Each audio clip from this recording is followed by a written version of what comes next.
Sup? The store and get milk and paper towels.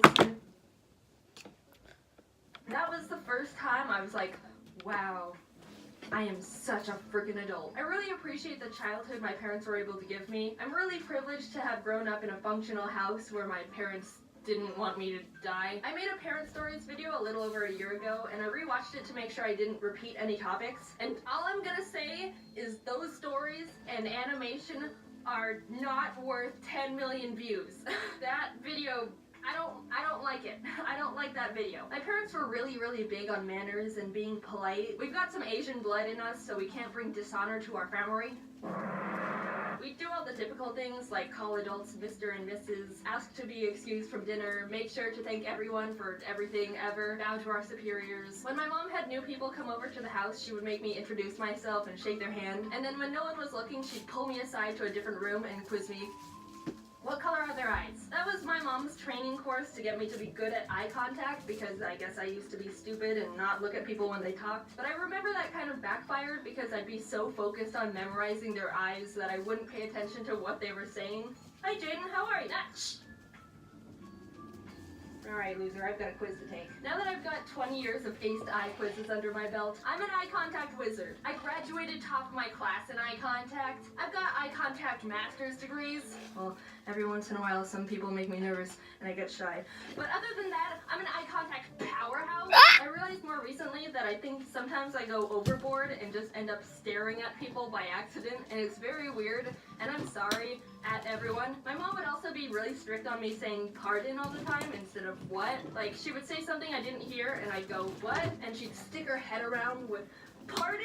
I wouldn't be a bimbo and be all, what? It's not like I was being a rude moron. One time my friend told me, Jaden, I think you're the only person I know that says pardon. And like, that's all fine and dandy. I could respect my mom's request to use an underused polite word. But I can't.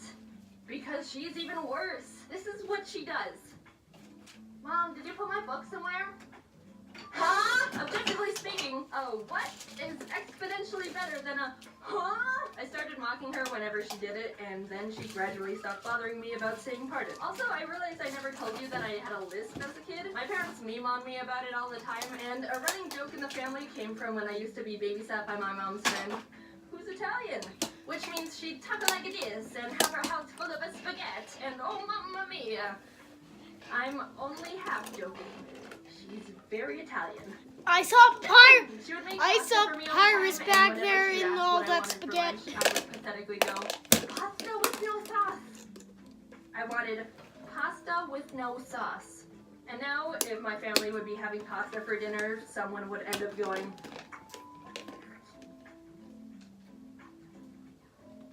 I don't have a list anymore. Sometimes it shines through when I talk too fast or get sloppy with my words, but somehow I fixed it by myself. In first grade, we were learning about letter pronunciation, and when we got to S, the teacher explained that some kids say S with their tongue, when it's actually supposed to be behind your teeth. And I was like, oh. So I stopped doing it. Cured. Who knew that if you've got a speech impediment or some sort of hindrance or obstruction in your life, just stop it. Simple. You've got cancer. No, it's okay. Just stop it. When I was learning how to swim, my mom and her friend, who also had a daughter my age, hired a swim instructor for us. And I don't remember a single thing about it, except that she made us hang off the edge of the pool and just shimmy across the side. And I was terrified of these filters against the side and always refused to go across them because I was scared of being sucked in or something. I don't know how I passed that class because I refused to do the exercise. But at least I knew her eyes were blue. And then at the end of each lesson, she'd give us a piece of licorice, like we were dogs. I didn't like licorice. Oh yeah, and also this one time I almost drowned and died. So my parents were having a bunch of their friends over who also had kids for a pool party. There were a handful of pool toys like blow-up dolphins and beach balls, but we also had this floating foam mat. I was doofing off doing my own thing, and at one point when I was underwater, the mat drifted over top of me. When I had to go up for air, I hit the bottom of the mat, and I was like, uh-oh. Time for advanced critical problem solving. So if this mat is over top of me, I can't get up to the surface to breathe. So what do I do? I got it. I'll simply become a child Hercules and lift 3 6-year-olds from underwater into the air with my twig arms.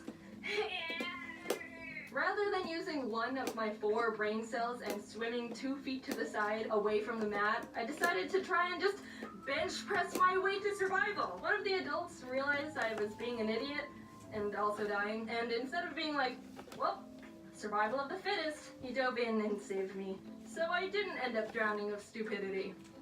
Thank you, Mr. Chad. And now I'm here, on my own, moved to California, in my own place, not dead at the bottom of the pool, staring at everyone. Being honest, I love my family so much, and they've done so much for me. It takes a lot of effort to raise a person. Just think about how helpless and stupid babies are when they start out. They can't do anything. You can just put a baby on the ground and do nothing. Just leave it alone, and it'll just...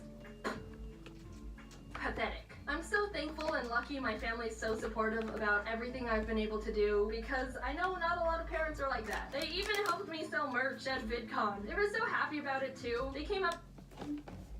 Let's watch this thing here. Hey guys, my name is Dana. My story might sound weird to a lot of you, and it is, but it still happened to me and my parents. My dad is a little bit older than my mom, and he's now in his 40s. His name is Fred, and he's one of the most exciting